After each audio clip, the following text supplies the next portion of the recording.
ছোলা রান্না করার জন্য আপনাকে ওভারনাইট ছোলাটাকে ভিজিয়ে রাখতে হবে। আমি ছিয়ারির সময় ছিয়ারি খাওয়ার পর ছোলাটাকে ভিজিয়ে রেখেছিলাম। তারপর ওটাকে প্রায় ০.৫ ঘন্টা সিদ্ধ করে নিয়েছি একদম নরম হয়ে যাওয়া পর্যন্ত।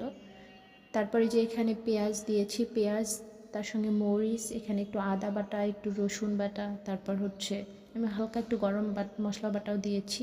তারপর জিরা, একটা টমেটো কেটে দিয়েছি। তারপর আলু সিদ্ধ করেছিলাম ছোলার সঙ্গে, সেই আলুটা তারপর দিয়ে দিতে হবে। তারপর ওটাকে সুন্দর করে পানি দিয়ে একটু কষিয়ে নিয়েছি।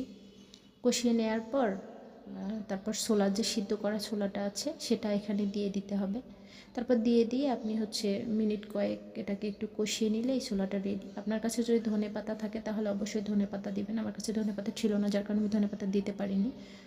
এটা বেশ আমার একটু সিদ্ধ কম হওয়ার কারণে আমি একটু পানি দিয়ে এটাকে বেশি করে সিদ্ধ করে নিয়েছিলাম, আর একটু সুন্দর করে কষিয়ে দিয়েছিলাম। দেখুন কত সুন্দর নরম হয়েছে, অনেক সুন্দর মজা হয়েছে।